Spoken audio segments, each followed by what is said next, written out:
Hello students, मैं doctor Gauri Bhatnagar Sanskrit tutorials में आपका स्वागत है। भामिनी विलास चल रहा था, जिसका अनुक्ति विलास भाग चल रहा है। अगला श्लोक देखेंगे। गीर्भि गुणाम परुषो अक्षराभि तिरस्कृता यान्ति नरा महत्तम अलब्ध श्राणोत्कर्षणा नृपाणाम न जातु मौलो मणयो वसंती। अब यहाँ कह रहे हैं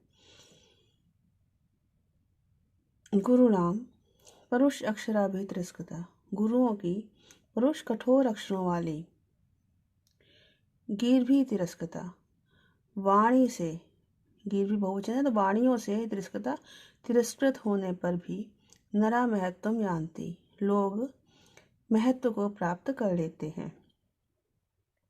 क्योंकि जिस प्रकार शाण अलब्ध उत्कर्षणा, शाण पर घिसी हुई, बिना घिसी हुई, शाण अर्थात शान पर, कसौटी पर बिना घिसी गई, मणियाँ, शान पर ना घिसी गई मणियाँ,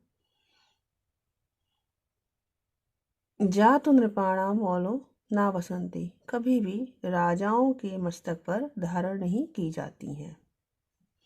क्या तात्पर्य यह है कि गुरु अगर कठोर वचन बोलते हैं तो वो छात्रों के, शिष्यों के भले के लिए ही बोलते हैं। तो जो गुरुओं के कठोर वचन को सुनकर भी उनका बुरा नहीं मानता, तो ऐसे लोग ही महत्व को प्राप्त करते तथा उन्नति को प्राप्त करते हैं। इसका उदाहरण कवि ने दिया, जिस प्रकार से कसौटी पर कसी हुई मणियाँ ही, शान पर घिसी हुई मणियाँ ही जो है वो मूल्यवान होती हैं और जिन्हें राजा अपने मस्तक पर धारण करते हैं। फिर से देखेंगे।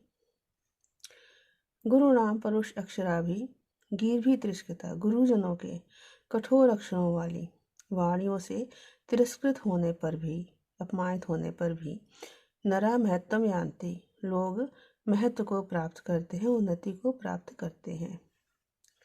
इस प्रकार शान अलब्ध उत्कर्षणा, शान पर ना घिसी गई अर्थात कसौटी पर ना कसी गई मणियाँ, जातु कभी भी नृपाणा मौलो ना वसंती, राजाओं के मस्तक पर धारण नहीं की जाती हैं।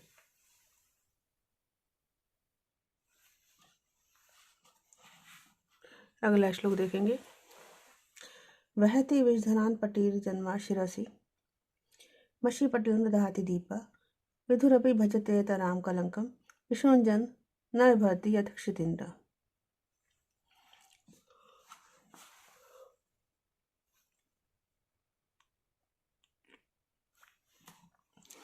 अब यहाँ पर कवि कह रहा है पटीर जन्मा, पटीर मलयाचल, मलय पर्वत पर उत्पन्न था चंदन। विषधरान वहती, सर्पों को धारण करता है। दीपा दीपक, शिरसि मषिपटलम दधाति, शीर्ष पर, सिर पर मषिपटलम काजल के समूह को धारण करता है। विधु अपि, चंद्रमा भी, कलंकम भजते तराम, कलंक को अपनाता है। यत क्योंकि, विशोंजन क्षितेन्द्र विभ्रति, इसी कारण से क्षितेन्द्र राजा भी विशोंजन विभ्रति, चुगलखोरों को विभ्रति पोषित करते हैं, संरक्षण देते हैं। उन्हें कहता है कि बड़े लोग जो है किसी न किसी दोष से अवश्य ग्रस्त होते हैं। जैसे चंदन जो है सांपों को धारण करता है, दीपक भले ही सबको प्रकाश से, लेकिन उसमें काजल को भी, सो कालक फैलाता है, कार्य को धारण करता है। चंद्रमा में भी कलंक है, वो कलंक को स्वीकार करता है। इसी प्रकार राजा भी दुष्टों को संरक्षण देता है। फिर से देखेंगे। पटीर जन्मा विषधरान वहति, मलय पर्वत पर उत्पन्न अर्थात चंदन सांपों को धारण करता है। दीपा शिरसि मषिपटलम दधाति, दीपक सिर पर काजल के समूह को धारण करता है। विधु अपि, चंद्रमा भी कलंकम भजते तराम, कलंक को स्वीकार करता है। खलु निश्चित रूप से क्षितेन्द्र, राजा भी, इसी प्रकार राजा भी विशोंजन विभ्रति, चुगलखोरों को संरक्षण देता है। अगला श्लोक देखेंगे। सत्पुरुष खलु हिताचरणैर मंदमानंद यत्खिल लोकम अनुक्त एव आधारिता कथय केन करैरुदारे इंदु विकासयति कैरिवणि कुलानि। हमें क्या सत्पुरुष अनुक्तेव सज्जन लोग बिना कहे ही हित आचरण हितकारी व्यवहार से भलाई के व्यवहार से अखिल लोकम सारे संसार को अमंदम आनंदती अत्यधिक आनंद देता है। इंदु चंद्रमा केन चंद्रमा केन आधारिता आराधिता आराधिता या चंद्रमा केन किसके द्वारा आराधिता प्रार्थना किया हुआ चंद्रमा केन किसके द्वारा आराधिता प्रार्थना किया हुआ उदारे करे शीतल किरणों से उदारे कर शीतल किरणों से कैरविणी कुलानी कुमुदनी के समूह को विकासती खलु विकसित करता है। कथय यह बताओ। फिर से देखेंगे ना, कहने तात्पर्य यह कि सज्जनों का स्वभाव जो है वो ही दूसरों का भला करने के लिए होता है, तो बिना किसी कहे ही दूसरों की भलाई में लगे रहते हैं। इसी को देखेंगे। सत्पुरुष सज्जन लोग अनुक्ते बिना कहे ही हित आचरण हितकारी व्यवहार से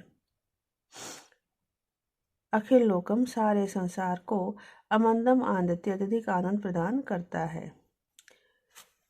इंदु चंद्रमा केन आराधिता केन किसके द्वारा प्रार्थना किए जाने पर उदारय करे शीतल किरणों से कैरविणी कुलानी कुमुदनी के समूहों को विकसित करता है। कथय यह बताओ। अतः चंद्रमा भी अपने आप ही कुमुदनी के समूह को विकसित करता है, उसको कोई कहता नहीं है। अगला श्लोक देखेंगे।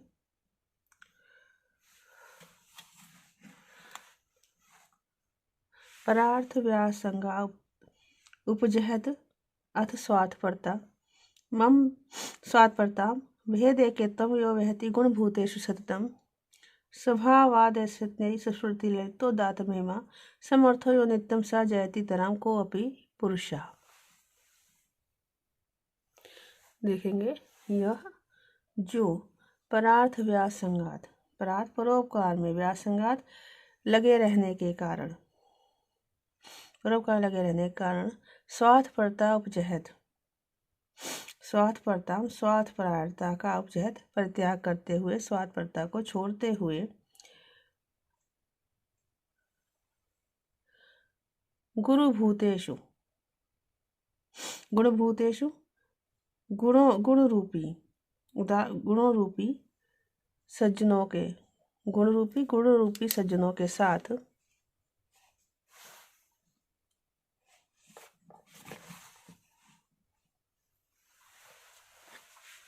गुण रूपी सज्जनों के साथ सततम हमेशा अभेद एकत्वम अभेद रूप एकता को वहती धारण करता है। अभेद रूप एकता को धारण करता है। यस्य अंतः जिसके अंतःकरण में जिसके हृदय में स्वभावात स्वभाव के कारण जिसके हृदय में स्वभाव से ही ललित सुंदर उदात महिमा स्फुरति दात महिमा सुंदर दात में दान करने की महिमा स्फुरति स्पंदित होती है बनी होती युक्त हो जो दान करने की महिमा दान करने का भाव स्फुरित रहता है स्पंदित होता है। यह नित्यम जो हमेशा समर्था शक्तिमान भी है सामर्थ्यवान भी है तो सब कुछ करने में समर्थ है। सा को अपि पुरुष जयति तराम ऐसा कोई पुरुष ऐसा कोई विलक्षण पुरुष जयति तराम अत्यधिक श्रेष्ठ होता है। फिर से देखेंगे। यह जो व्यक्ति परार्थ व्यासंगात परोपकार में लगे रहने के कारण स्वार्थपरताम उपजहत स्वार्थपरायणता का परित्याग करते हुए और गुणभेदेषु गुण रूप सज्जनों के साथ हमेशा अभेद एकत्व बहती। अभेद एकत्व को अभेद रूप एकता को धारण करता है। यह संतव जिसके हृदय में स्वभाववाद स्वभाव से ही ललित, स्वभाव से सुंदर, दात्र में श्रुति दान करने का भाव स्पंदित होता है, स्पंदन को प्राप्त रहता है, स्पंदित होता है, जो नित्य हमेशा सामर्थ्यवान है। सह कोपि पुरुष, ऐसा कोई विलक्षण पुरुष, ऐसा कोई ही विलक्षण पुरुष जयतितराम अत्यधिक श्रेष्ठ होता है। कहने का तात्पर्य यहाँ उस व्यक्ति को ही श्रेष्ठ माना गया है जो कि परोपकारी है, निस्वार्थी है, स्वार्थ भाव सबकी सेवा करता है, दानी स्वभाव का है और सामर्थ्यपूर्ण है। अगला श्लोक देखेंगे। वंश भवो गुणवान अपि संग विशेषण पूज्यते पुरुषा, न ही तुम भी फल विकलो वीणा दंडा प्रयाति महिमानम। देखेंगे वंश भा गुणवान अपि, वंश अच्छे वंश में उत्पन्न, उच्च वंश में उत्पन्न, गुणवान अपि गुणवान होने पर भी, पुरुष मनुष्य संग विशेषण पूज्यते, संसर्ग के कारण, संगति के कारण, विशेष संगति के कारण ही पूजा जाता है, तथा अच्छी संगति के कारण ही पूजा जाता है। मीन्स भले ही उसमें गुण हो, भले ही अच्छे सुन, लेकिन जब तक संगति अच्छी नहीं तब तक उसको कोई महत्व नहीं देता, सम्मान नहीं देता ही, क्योंकि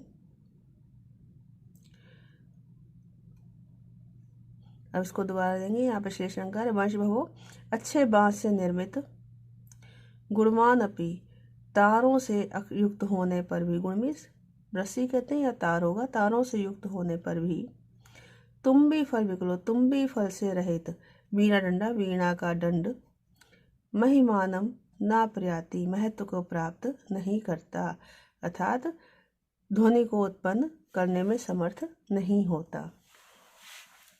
मीन्स भले ही अच्छा बांस होने, अच्छे बांस से बना हुआ हो, भले ही उसमें तार भी लगे हो, लेकिन जब तक उसमें तुम भी फल नहीं हो, तुम फल जो वीणा में नीचे फल सा लटका होता है गोल गोल सा, उसको तुम भी फल कहते हैं।